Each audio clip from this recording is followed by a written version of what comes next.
Let's bring in Zach Berman, who covers the Eagles for PHLY. Him and Bo Wolf and Jamie Lynch do the daily podcast. And Zach joins us right now. What's going on, Zach? Good to talk to you. I want to shout out Fran Duffy too. He does an awesome job for us. Oh yeah, as what well. am I talking about with Fran? No, but like Yeah. he is. Does he sleep, Fran Duffy? I mean, he's in the film room all the time. He's writing articles. He's doing everything else. Yeah, I need to keep pace with him, man, because he's got he's got film breakdowns, he's got draft reviews. So we got our coverage on allphly.com is really standing out right now. It's unbelievable. All right. Also, the author of The Franchise, Philadelphia Eagles, a curated history of the Eagles. That's available at your local bookstore, wherever you buy your books. Or if you see Zach at the Wawa, he's got copies in his trunk. So just announce that you're coming up next to him and then ask him for a copy. But yes, how's it going? I know you had the big event at PHLY. Yeah. We had the diehards that were in. I saw the social media from it. It looked awesome. Yeah, I appreciate it. It's going well. The feedback has been really gratifying, and excited to see more people here. I have some book events coming up that I'll share on social, but some local Barnes and Nobles and different bookstores in the area. Awesome, very good. All right, so we have been on the bye week. I mean, sometimes the bye. I remember that the Eagles and the Phillies. The Phillies were in the World Series, and the Eagles were, I think, undefeated, or they were they were in the middle of their run. It's like, wow, you have both teams doing this at the same time. It was actually a good week from our perspective for the Eagles to be on the bye, so we can focus on the Phillies. But now that the Phillies are done, you have to update us.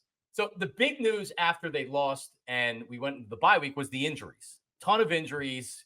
Skill guys are out. Update us. How is everybody doing? Are we expecting everybody back on Sunday against the Browns? Yeah, the quick answer is I think all 53 players are going to be healthy enough to play this week. So that's a good sign. The detailed answer here is Lane Johnson's been cleared to return. AJ Brown, I'm expecting him to play. Devontae Smith is still in the concussion protocol, but my understanding is that that's more kind of procedural at this point. I expect him to be cleared before Sunday's game. Nakobe Dean has been limited this week with an ankle injury. Wouldn't worry about that. Spoke to Nakobe yesterday. He's going to be fine to play. Well, that's good news. The one headline that I did notice this week, and it made me laugh because they asked Jalen about, and you can tell me how this got out there. Maybe Nick talked about it, but during a bye week, a lot of times guys like to go away. If they're given off by the team, they like to clear their head pretty early in the season to where it's like, wow, I need to go to Cancun for a couple days, or I need to go to Florida. So I don't know how many guys actually went away, but Jalen, I heard him talk about how him and Nick met, and they, I guess, still ironing out some things. He said that they're living in perfect harmony, or living in harmony, like Stevie Wonder and Paul McCartney. But so, like, is this relationship still an issue? Like, are they having to, like, it's always good to communicate, and it's always good to have conversations, but what's going on internally? Is there still issues with the quarterback and the coach? Yeah, so the context was that after the Tampa game, when he was asked about his communication during the bye week or his communication with Nick, Jalen said, "We have our moments," which is a really odd answer. I mean, the way I framed it on the PHLY Eagles show is, even if you take away coach player, there's no relationships, I imagine, where if the answer is we have our moments, it's a good thing. Like if someone says, "How's everything with your wife?" and I say we have our moments, that would be a little concerning, right? That's a great way to put it. Yeah. Sure. So that was odd. And so then Jalen, maybe in an overcorrection, maybe like in a poke at the fact that this became a story, he said a few times during his press conference this week that him and Nick had great moments. Like he went out of his way to say great moments. We had great moments. Look, the reality is this is a relationship that's worth monitoring because there is a there, right? There is something to monitor. Now, not all, coaches, it's like any relationship, these things evolve, these things are dynamic. These guys have been together for 4 years.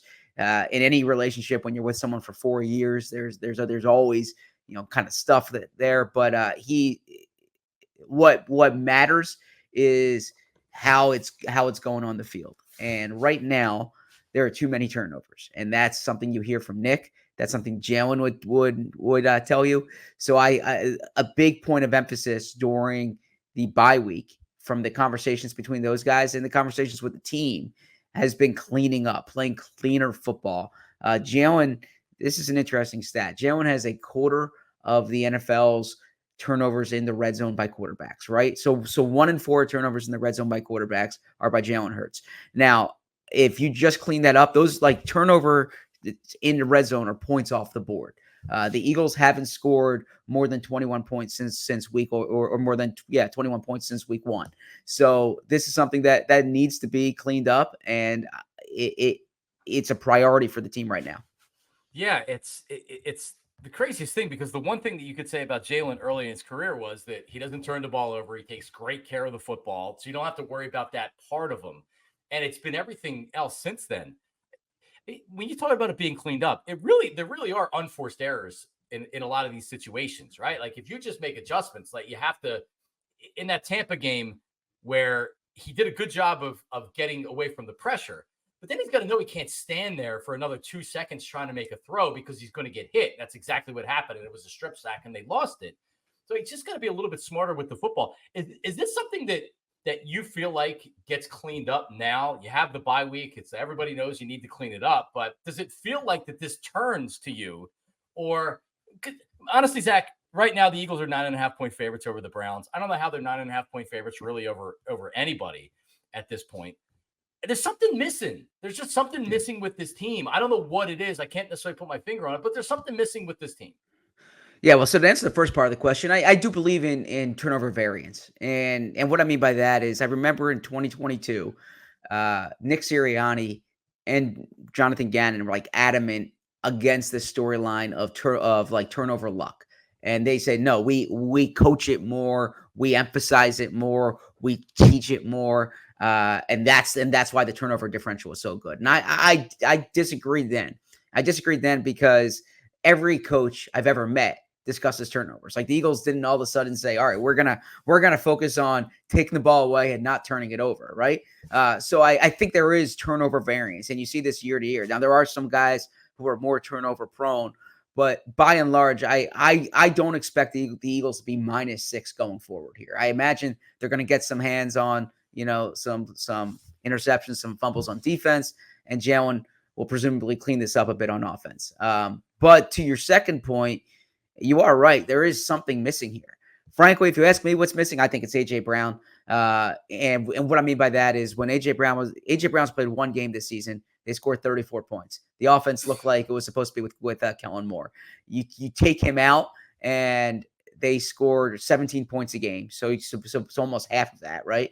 And then and you're just not seeing the same type of explosiveness. Defenses play you differently. So I don't mean to put it all on one player, but if you say to me, what was the biggest difference between the way the Eagles played in 2021 and 2022? It was having a wide receiver like A.J. Brown on the field. And I think getting A.J. is going to have a material effect on the way this team looks. That's a great, very, very good point. Looking at the Browns now, they're an absolute mess. Deshaun Watson looks like he just can't play anymore. He's on pace, Zach. I don't know if you saw this stat. He's on pace to be sacked the most times and for the most yards in NFL history. And I grew up with Randall Cunningham, who got sacked all the time. He's going to crush that record of Randall Cunningham. Is this the week that the pass rush? Because I'm just going to say it right now. If they can't get to the quarterback this year, they're not winning. They're not advancing very far in the playoffs. It's been their bread and butter. Every year that they're good, they can get to the quarterback. They have 6 sacks this year, I believe, total. Is this the perfect week that the guys, let's go, and they kind of get off the schneid here? What do you think? In theory, yes. Now, the reason I'm not like adamant yes is I do think personnel is an issue with the pass rush, and I've been saying this since the spring. I was in a wait and see approach with Bryce Huff. I think that I need to see kind of who their rushers were going to be from the edge, and the only guys on the edge who have sacks right now are Brandon Graham and Josh Sweat. Bryce Huff, Nolan Smith. These guys aren't getting to the quarterback right now, right? And so I think part of this is personnel, but then the other part of this is game flow too, right? And what I mean by that is the Eagles are the only team in the NFL that has not scored a point in the first quarter. When this pass rush is at its best, it's a formula that you've seen for 25 years. Andy Reid used to have it. You pass to get ahead, you take a lead, you make the opposing defense one-dimensional, and then you get after it. You pin your ears back and you get after it with these, with like all these fastballs you have on the edge. And the Eagles are playing from behind too often this year. So if you tell me they're going to build up a 14-3 lead, they're going to make Cleveland one-dimensional, and Deshaun's going to hold the ball back there. He clearly isn't playing with confidence. The Eagles can't pin their ears back. Yeah, I'll say this is the week the pass rush can get to it. But if they're running a good play action game, Cleveland, if they're neutralizing the Eagles, if the Eagles are slow starting as they've been throughout the season, then I'm not sure the pass rush is going to be much better, because I don't know if they have – look, they certainly don't have Myles Garrett, and I don't see enough guys who are winning their one-on-ones that say that they're just going to have like a dominant guy around the edge.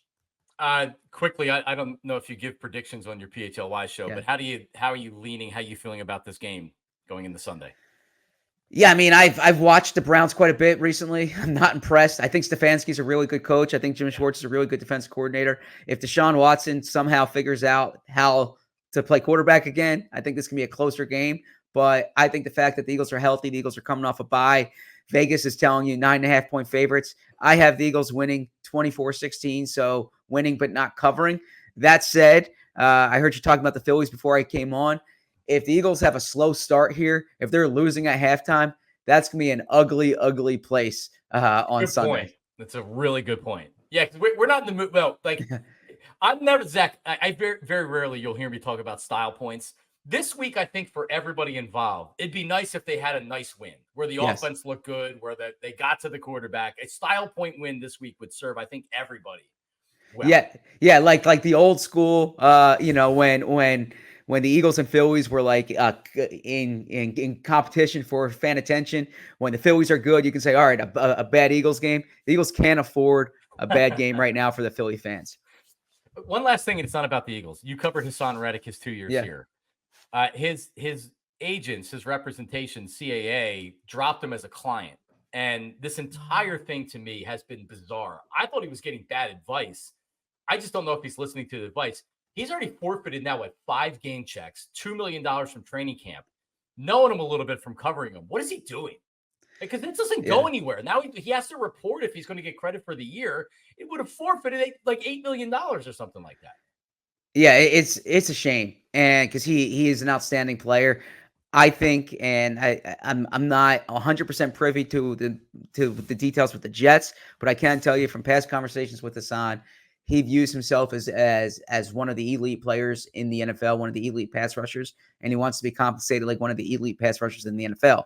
That's 25 million plus. I mean, there are guys over 30 million, right? And so when he looks at the Nick Bosa's, Brian Burns's of the world, he views himself in that category, and so he wants to be compensated in that category. And I think there's a lot of pride on the line here with him. He said double-digit sacks, 4 consecutive years, and he wants to be compensated accordingly.